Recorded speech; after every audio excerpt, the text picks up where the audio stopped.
From Connecticut Public Radio in Hartford, this is Audacious. I'm Chion Wolf. When you think about things that go viral, poetry doesn't usually come to mind, does it? But as violence rages across the world, it turns out, as it always does, poetry is a fantastic unifier. So today, meet three people whose poems about war have gone viral, including the actor AnnaLynne McCord. She was widely mocked for her poem about how we would not have this war in Ukraine if she had been Vladimir Putin's mother. You'll hear why she wrote it and how she felt about the fallout. Then you'll hear from a comedy writer whose poem about how the United States always has money for war, but not for classroom supplies or affordable housing or healthcare or. But let's start with Palestinian-American poet Lina Khalaf Tuffaha. Her poem, Running Orders, was written in 2014 in response to the war between Israel and Hamas, in which Gaza bore the brunt of the devastation. During this 7-week war, about 1,500 Palestinian civilians were killed, including more than 500 children, along with 5 Israeli civilians. Another 500,000 Gazans were displaced, and that's all according to the UN. I recorded this conversation with Lina Khalaf Tuffaha back in May of this year.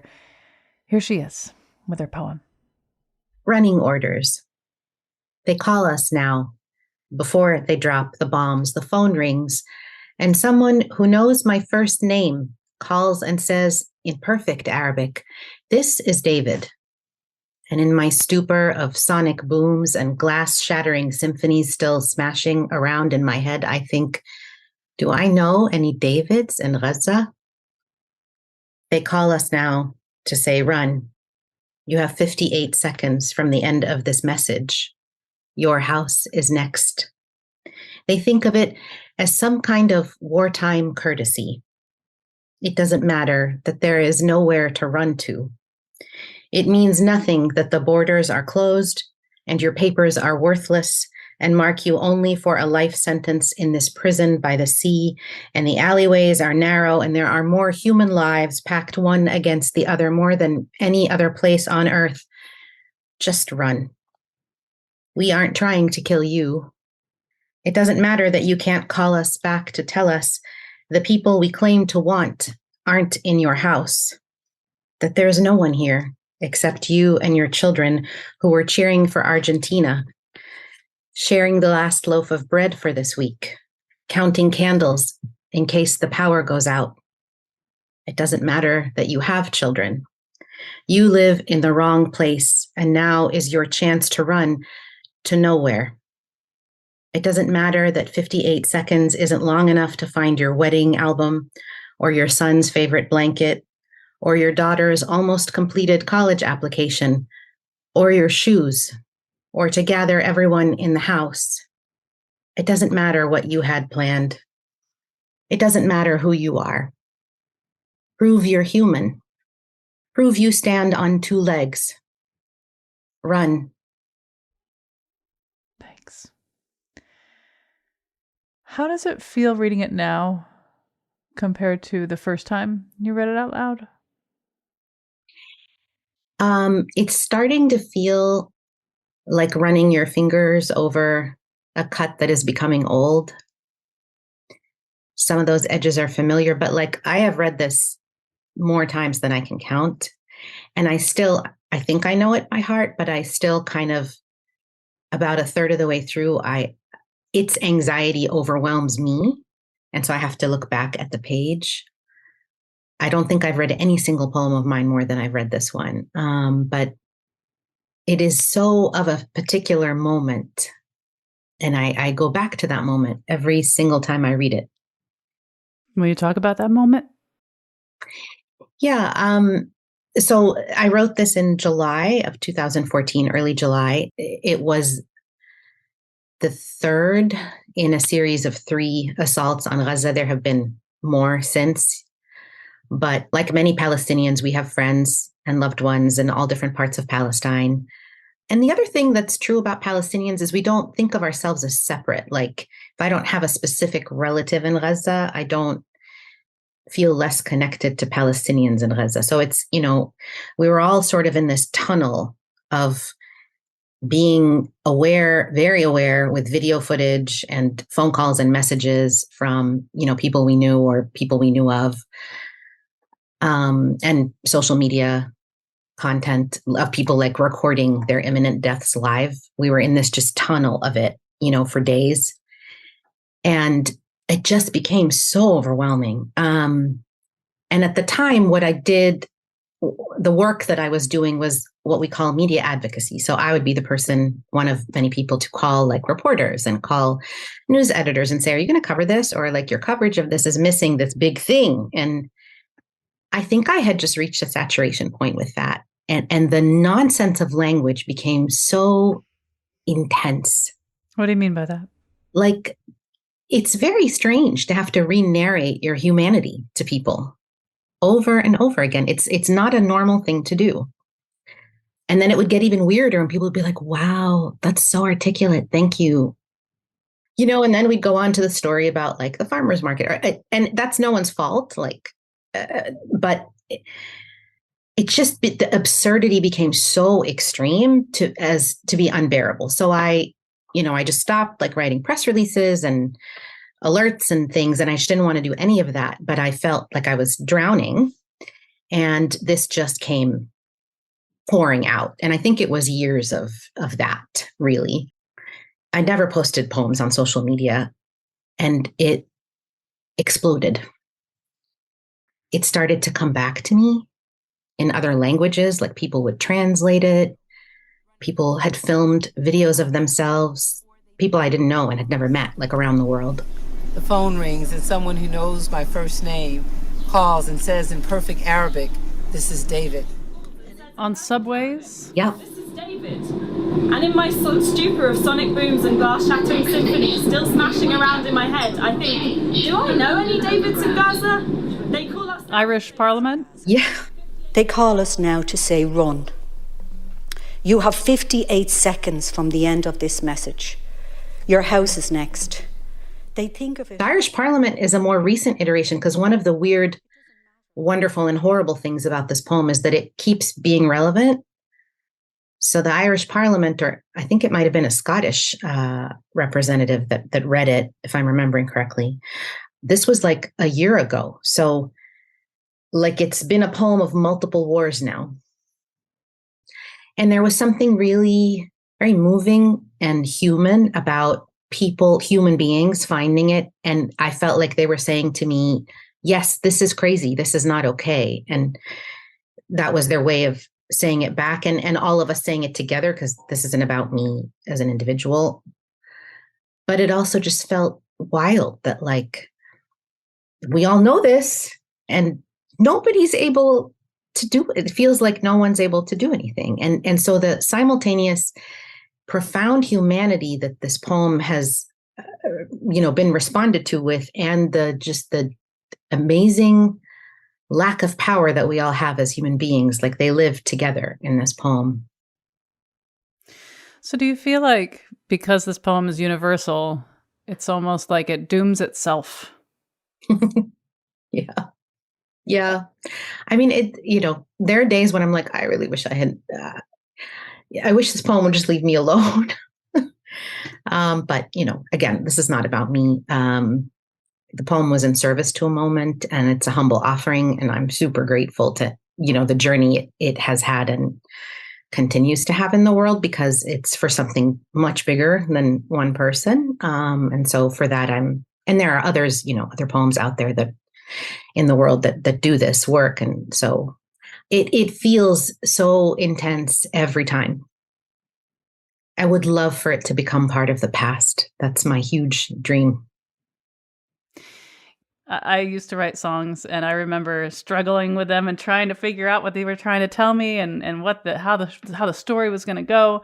And some songs just took forever or never became anything. And just a few songs, I sat down, I put my hands down on the page, and it came down in one fell swoop. So where on that spectrum did making this poem, or being there to escort it to life, where was that on that spectrum for you? That's so beautiful to hear your description of that. It was pretty close to one fell swoop, maybe like a couple of small swoops.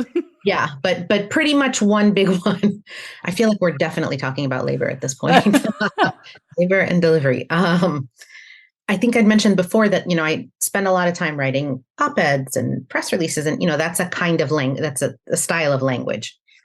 And it is supposed to be very direct and succinct, but actually you're doing a lot of dancing because you have to say things just so, and you have to make sure that you don't, shut somebody down out the gate by saying a certain word that they haven't, so there's all this like political stuff you have to do when you write these documents that often felt way too gentle and way too soft and way too cushioned to me.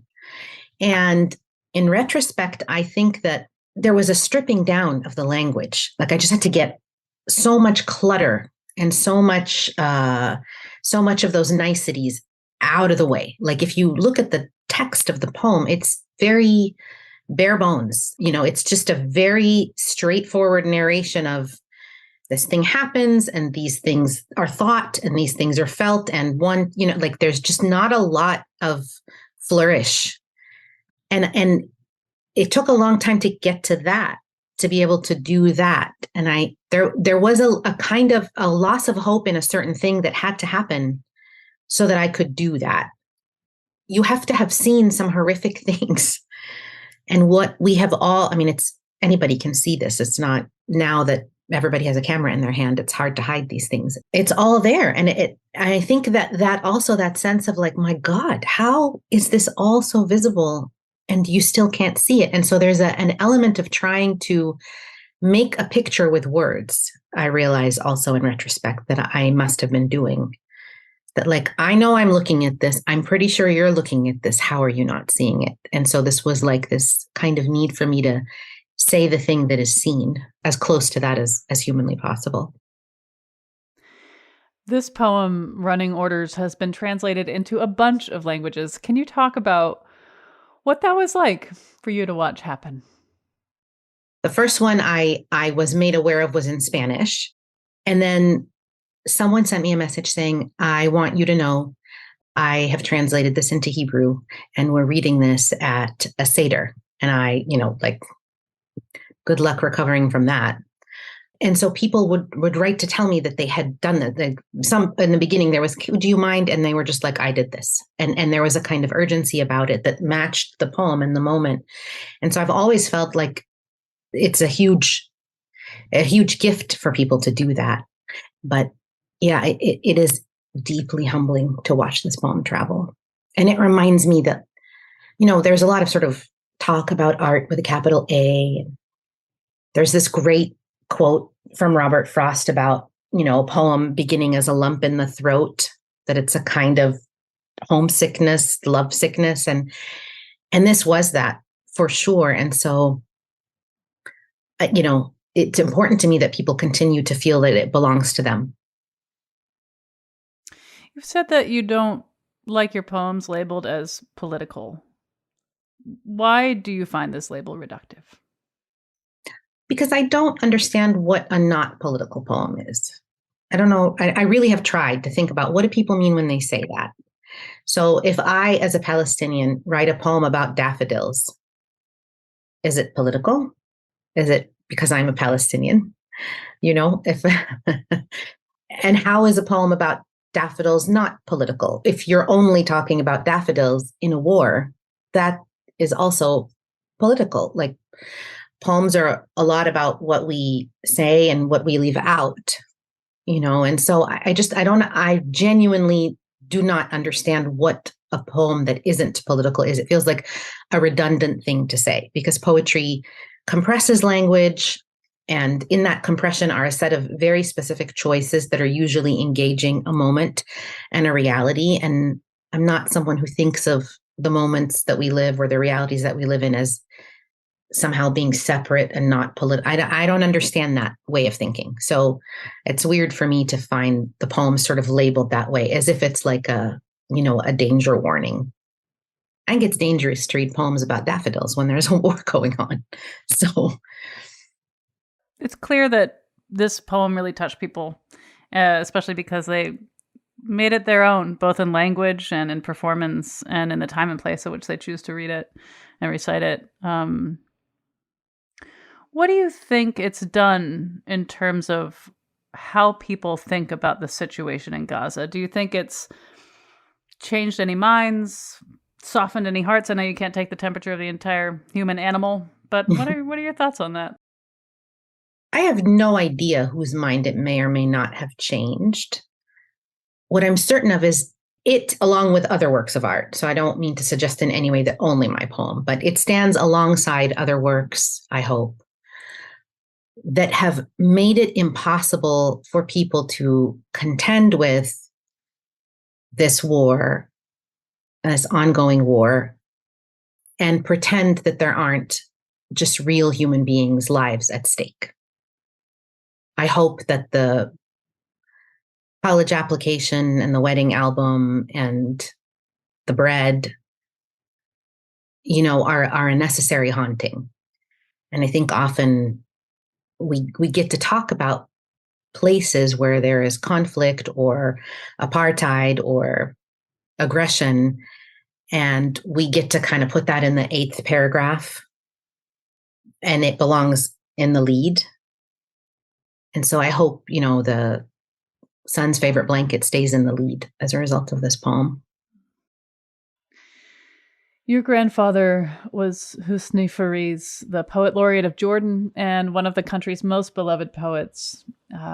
He died in 1991. What do you think he would say about your poetry career and this poem in particular? Jeez.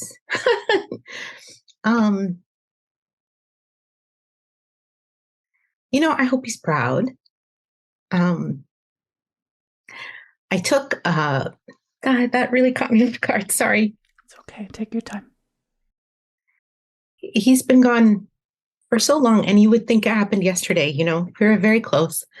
Yeah, I admired him more than anyone. And so I didn't write for a long time because I felt like, well, that's, he's the poet.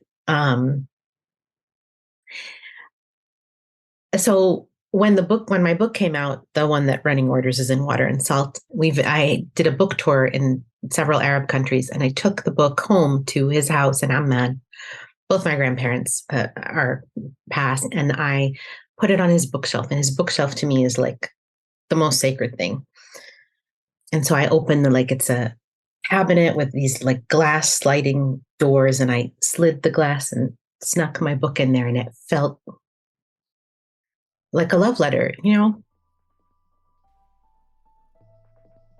So I hope he's proud. Sorry. No, it's okay. Thank you. Thank you for telling me about that. Well, Lena Khalaf Tufaha, thank you so much for talking with me. Thank you so much. This was a huge pleasure. I'm really grateful. When we get back, what were the most difficult responses AnnaLynne McCord got after she published a poem about a parallel universe in which she was Vladimir Putin's mother? The thing that hurt me was that my mom didn't check in on me. It hurt. And a comedy writer gets serious about a collective sense of exasperation around war spending. The way that I wrote it was like an exhale. Like the whole thing is a sigh. That poem is a sigh. I'm Chion Wolf. This is Audacious. Stay with me.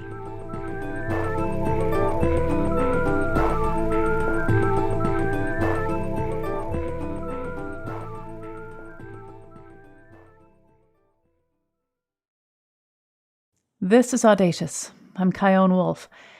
Today we're talking about anti-war poetry going viral. Later you'll hear from a comedy writer who wrote a very serious poem about American war budgets and what she thinks the response to it says about humanity. But first, AnnaLynne McCord is an actor known for her roles in the FX series Nip Tuck, the CW's 90210, and most recently ABC's Secrets and Lies. When the Ukraine-Russia war first started, she thought a lot about Vladimir Putin, and she thought about Putin's mother. And what if she had been his mother? How would the world be different? So she pondered some more, she wrote a poem about it, videotaped herself reading the poem, and she posted it on Twitter. Dear President Vladimir Putin, I'm so sorry that I was not your mother. If I was your mother, you would have been so loved, held in the arms of joyous light. Never would the stories plight the world unfurled before our eyes, a pure demise of nations sitting peaceful under a night sky. If I was your mother, the world would have been warm. So much laughter and joy, and nothing would harm. I can't imagine the stain, the soul-stealing pain that the little boy you must have seen and believed, and the formulation of thought quickly taught that you lived in a cruel, unjust world. Is this why you now decide no one will get the best of you? Is this why you... And then people got kinda mean. There were tweets in response to her poem that read like, maybe Putin will see this and cringe so hard his skull will cave in on itself, and this should be a war crime. And yes, more tummy time would have prevented this. She was even mocked in a sketch on Saturday Night Live. The point is, we need fresh ideas from you guys about how we can win the information war on social media. So, yeah, you. Hey guys, I'm an actress from the CW. Great, what's your name? Actress from the CW. And while Putin might have tanks and bombs, there's something even more powerful we can attack him with. Poems. Oh, no, it's that girl. Dear Vladimir Putin, if I was your mother, I would have loved you more. If I was your wife, I would have been so mad at you. If I was your baby brother... Thank you. I think, we got it. To make matters worse, Twitter has a 2-minute and 20-second time limit on videos, so the entire end of her poem got cut off. Something she did not realize at the time. Anna Lynn talked with me about why she felt drawn to consider the childhood of the Russian president. She herself has been open about the violence that she experienced in her youth. I know how I am with children, and I've worked with children for 15 years, children who are severely traumatized, survivors of sex trafficking, children who have stories not, even worse than mine, but not unlike mine. And I just knew that if that little baby named Vladimir was mine, his life would go in a different trajectory. But it wasn't about that. It was about, we always used to say it takes a village to raise children, right? So it didn't become this like ownership of a child until the agricultural age, after the hunter-gatherers, when we used to all care for each other. And then in communities like Cambodia, where my charity for anti-trafficking is based, it's still very communal. Everybody grabs the kids and whoever everybody's mom and everybody's dad, and we're all looking out for the little ones. And there is in the Western culture this very like, my children, don't touch my child. It's just this, but it was kind of I am you, are we, if we were his mother and we loved him in a way that expressed love, would he need to then think of Russia as Mother Russia when he's actually of Georgian descent? Which I thought was the most ironic part of all of this. The first country he invades is his own country. His biological mother was in love with a Georgian soldier who did not want Vladimir. And she gave him up when he was 2 years old. And he was then put with his officially sanctioned mother, Maria, I believe her name is. But I don't know the relationship that he had with his officially sanctioned mother, which sounds super close and cuddly. But I do know that by 24 months old, a child has already determined their attachment style. Right. So they do in psychotherapy, they do the stranger experiment, right, where the child is placed with a stranger, they play toys, and then the primary caregiver comes back. And then based on the child's reactions, you can see between 0 to 24 months, they've already developed their attachment style. And if your mother gave you up in that early time, what's coded in your cells is not great. And then he lived at a time when there was a lot of unrest and war and a lot of things going on. So what I learned from Malcolm Nance's writings and from all the intel that he was able to collect on Vladimir was that by age 14, he wanted to be he went to an event with naval officers and was trying to figure out how he could get in early. He wanted to fight for Mother Russia. There's something missing there, and he was filling a void, and I know what that's like. And so I was humanizing someone that everybody wants to remain a villain, and that's why I don't think that it was appreciated very much. And I respect, what do they say, the court of public opinion, because we should all be able to share. I just happened to share my side, and I didn't share it without thought. So for me, I saw a tweet recently that had tagged me, and it was like, can't believe she still has this poem up. We need more like her, wrong and strong. Well, some of the comments were really supportive, but some were not. What were some that really stung? Well, I will say, in the beginning of my career as an actress, I made a vow to myself that I would never believe the good stuff that they say about me, because if I believe the good stuff, then I have to buy into the bad stuff. So I actually didn't read anything. My friends were panicking and texting. I refused to go online because for me, I work with energy. I'm obsessed with the energy world, the quantum world, and I am not trying to screw with my vibration. You know what I mean?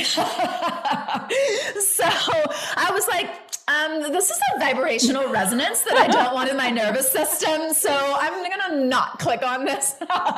Obviously, when my friends were like, you're on SNL, and people are doing TikTok reenactments, and then I did see some of those, which I personally was just remarkably flattered because I had no idea.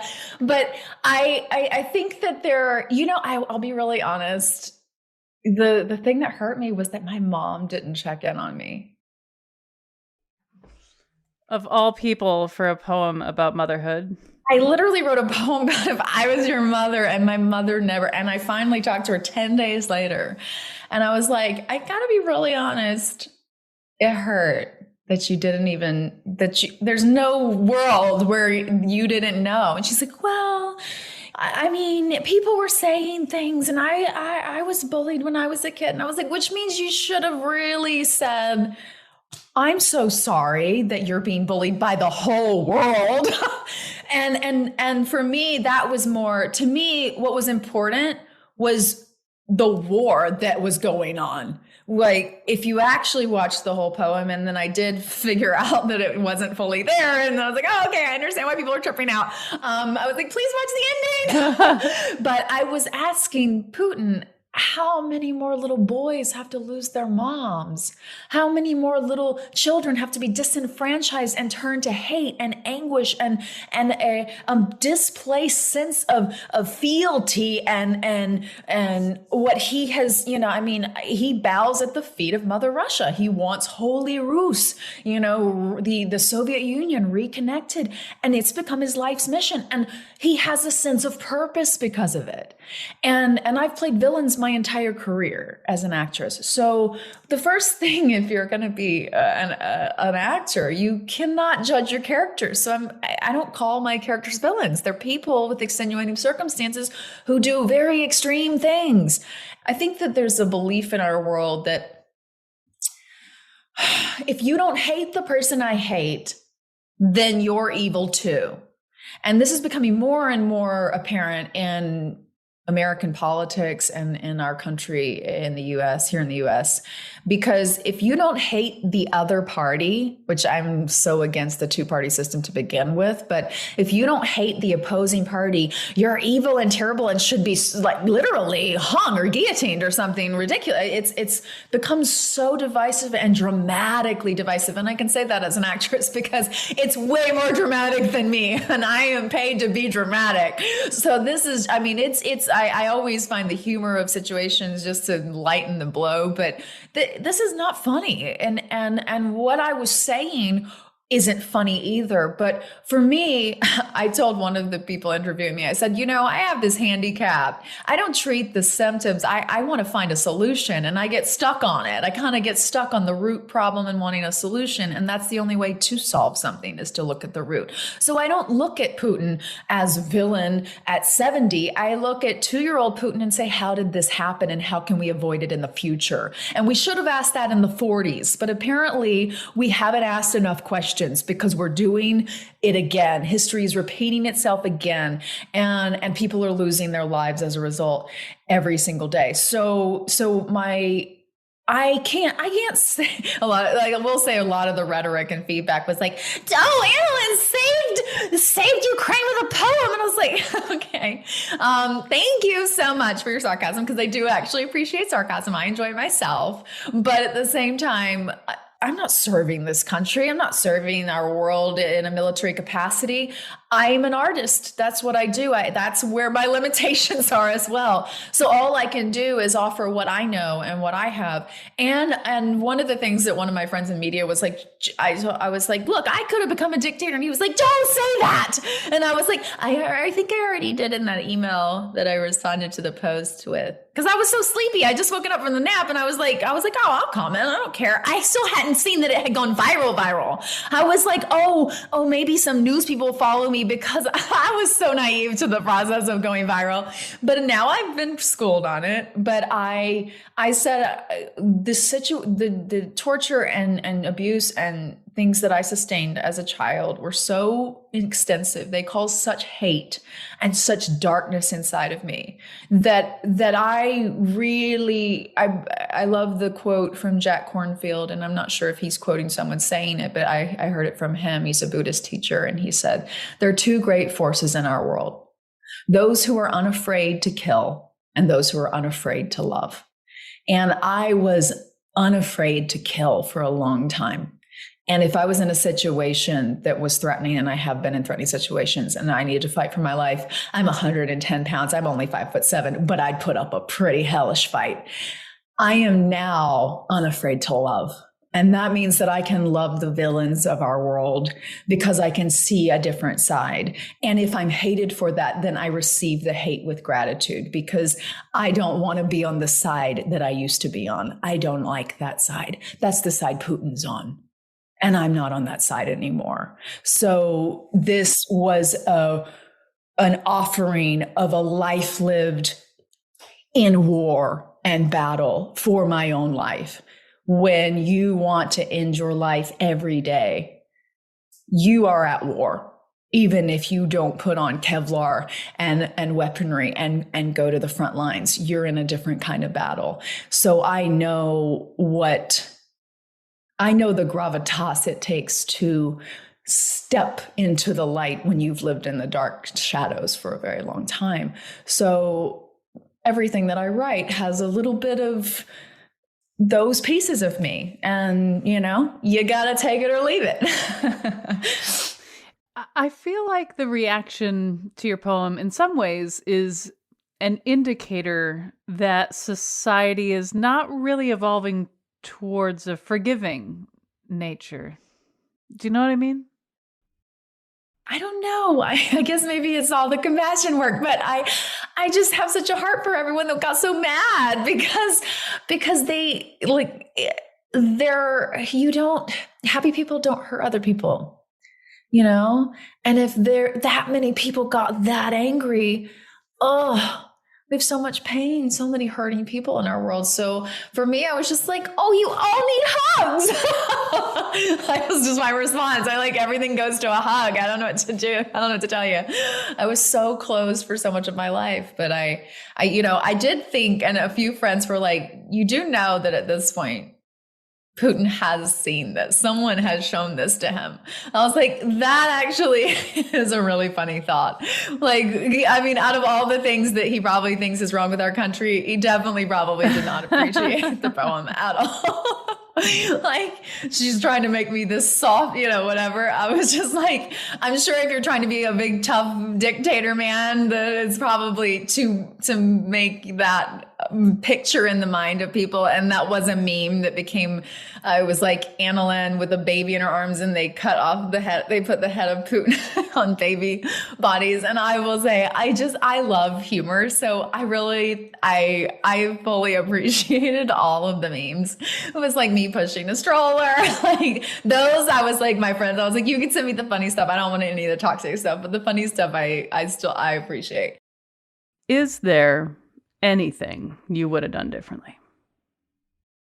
I probably would have checked the cutoff time on the Twitter app. I probably would have been like, oh, my poem goes like for another 2 minutes. I should probably like do a link instead. That's the only thing. But I don't believe in mistakes. I believe everything is as it should be, so I appreciate platforms like yours that allow me to explain my heart on things that aren't so simple to understand, I guess. Annalyn McCord, thank you so much for talking with me. Absolutely. Honored and pleasure. I hope we get to do it again sometime. After the break, a writer whose poem about war spending went viral. What makes me hopeful is that so many people care. It just makes kind of holding it lighter. I'm Chion Wolf. This is Audacious. Be right back. You came and saved me, my darling child, my darling baby, my darling child. God gave you to me, me little ninja, my little dancer.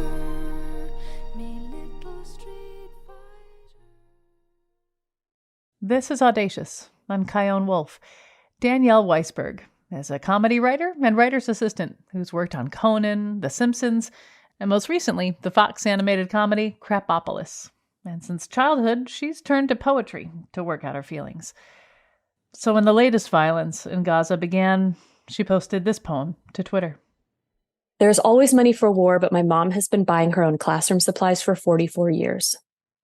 There's always money for war, but my generation drowns in debt we were told is necessary for success. There's always money for war, but when we get sick, we crowdfund for medicine. There's always money for war, but homes sit empty while more people become homeless every day. There's always money for war, but food prices rise while wages sit unchanged for decades. There's always money for war, but not for funding art or science or childcare or health or... There's always money for war in the greatest country in the world. Thank you. Will you take me back to the moment you started swiping your fingers across the screen and creating this poem? What was going on in you and in the world? So kind of whenever I have big thoughts, I write notes to myself in my phone. I also have very trigger happy fingers on Twitter because I have come to my own conclusions that it's better when I don't shut myself up. So the combination of those things led to this, where I was having a lot of thoughts about particularly what's going on in Israel and Palestine. And we're very good at funding destruction.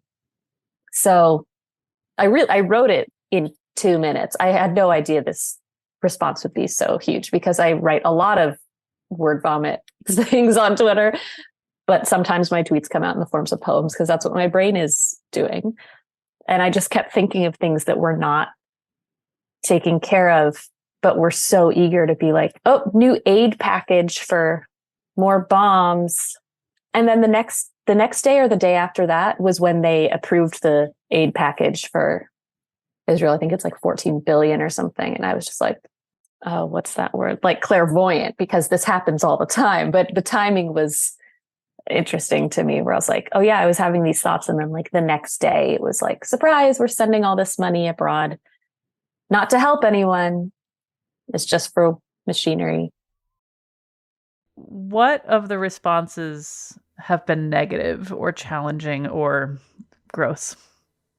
There's two categories. One that I always get when things go viral is just like the very basic anti-Semitism. I'm Jewish. My name is super Jewish and so is my face. So I'm like, whatever.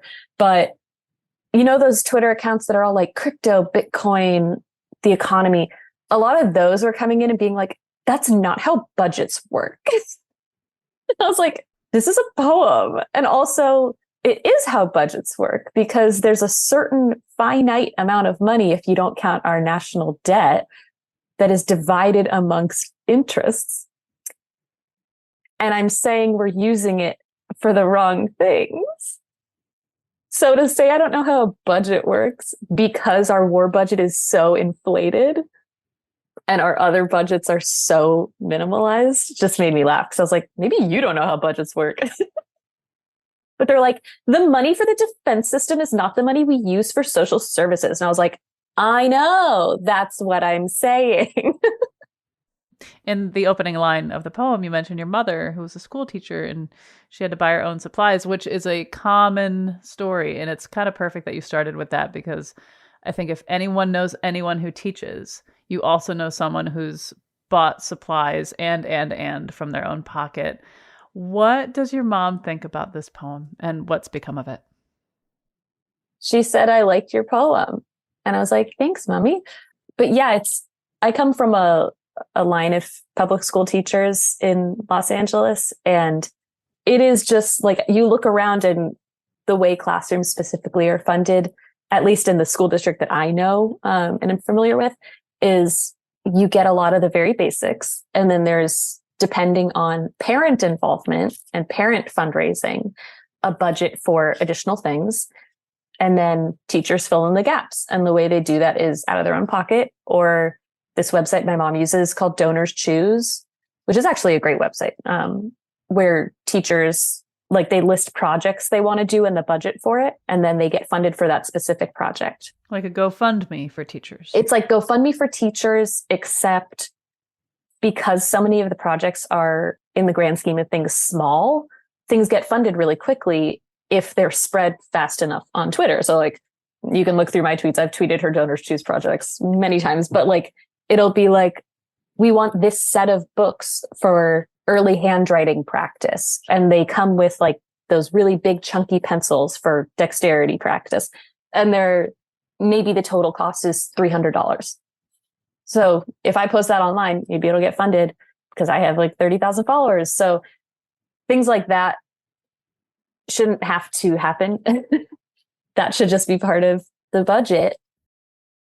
What are your feelings when it comes to hopefulness or hopelessness with this disparity of there's always money for war, there's always money for war, and where you have GoFundMes for teachers? Where do you, today, how do you feel about all that? It really goes back and forth. I mean, there are some days when I'm like, there is no way with the current administration and the current system that is so frustratingly cemented that we're ever going to get to a place where social services take priority over helping countries that we're allies with for oil, basically. It's mostly just oil. And that does make me feel hopeless a lot. But what makes me hopeful is that so many people care. And it's not always the people in office. It often is not the people in office. But when there are so many people who care, it just makes kind of holding it lighter. Can I pretend that I'm a know-it-all world leader for a second and we role play? Yeah. Okay. Fun. Here we go. Oh, wait. Who am I being? You're going to be me? you. Yeah. Okay. Okay. Hey, little lady, I saw your cute little poem about war budgets. Hey, listen, if we didn't have a monster war budget that grows and grows, then you wouldn't be safe and you wouldn't even be able to tweet your little cute little poem. What do you say to that, Missy? Two things. One, if you think you're insulting me by calling me little lady, you're wrong, because I love that. Two, most white people think like but what about the terrorists? And what about 9/11? And it's like, if you think of the retaliation that we as a country gave back to them in the name of like our freedom, and then we don't even have the freedom to get an abortion. It's just like, what freedoms are we protecting? So yeah, there's a lot that I think people conflate freedom with our military, and they have very little to do with each other, because there's a lot of other countries that have a lot more freedoms and much smaller militaries. What do you think it says that your poem was, in many ways, read more than some news articles about what's going on in Gaza? I don't know. What do you make out of that? What do you think that means? I think I struck a little luck with this, in that my feelings were about the truth. So maybe that's why it got as big as it did, because it's not like, you can't deny anything that I said in it because it's just true. But the way that I wrote it was like an exhale, was what I was picturing. Like the whole thing is a sigh. That poem is a sigh. And, also a lot of people consider poetry kind of confusing and harder to grasp. And this had no form aside from utilizing repetition. So I think the first third of it seemed like I was just complaining. And then the second third was like, oh, this is a list. And then the final third was the title, which also is not super typical. But I think the format of it was more approachable. It sounds like you are glad you wrote this poem, and there's still quite a bit of sighing left to do, possibly eternally, on your behalf, yeah? Yeah, I'm real big on sighing. That's good. That means you're breathing. Yeah, that's true. You can only sigh if you've inhaled, so that's true. I'm very glad I wrote it. I'm more glad that I shared it. I'm even more glad that people responded to it overwhelmingly positively. If it made a dent in anything, that's pretty cool. Just like as a writer, that's kind of all I want. I mean, besides healthcare, that'd be pretty cool. But hey, listen, we have wars. So your healthcare thing, yes, suck it up. Doesn't matter. It's very cool when something that I don't plan on even writing and sharing, because this was so on a whim, connects with as many people as it did. That's pretty cool. It's just words, which I think is awesome, because words can make you feel all sorts of things. So the fact that I could put some together in a way that made people feel anything, it's very cool. And there's a poem that I love. It's framed on my wall. Actually, my grandma gave it to me, but it's the Emily Dickinson poem, If I Could Stop One Heart from Breaking. The gist of it is like, if I could stop one heart from breaking, I would not have lived in vain. And that has kind of been my poetry and life guide. Like, if you can just do one good thing, then that's enough. Well, Danielle Weisberg, thank you so much for talking with me. Thank you for inviting me to talk to you. It's so nice. You can find all the poets you heard from today at ctpublic.org/audacious. Plus, we'll have a link to the Donors Choose page for Danielle's mom, Miss Weisberg, in Topanga, California. Thanks, Miss Weisberg. Audacious is always lovingly produced by Khalil Rahman, Jessica Severin DeMartinez, Meg Fitzgerald, Meg Dalton, and Katie Tolarski at Connecticut Public Radio in Hartford, with help from our courageous interns Letitia Peters and Joey Morgan. Subscribe wherever you get your podcasts, and stay in touch with me on Facebook, Instagram, and TikTok at Chion Wolf. And you can always send an email to audacious@ctpublic.org. Thanks for listening.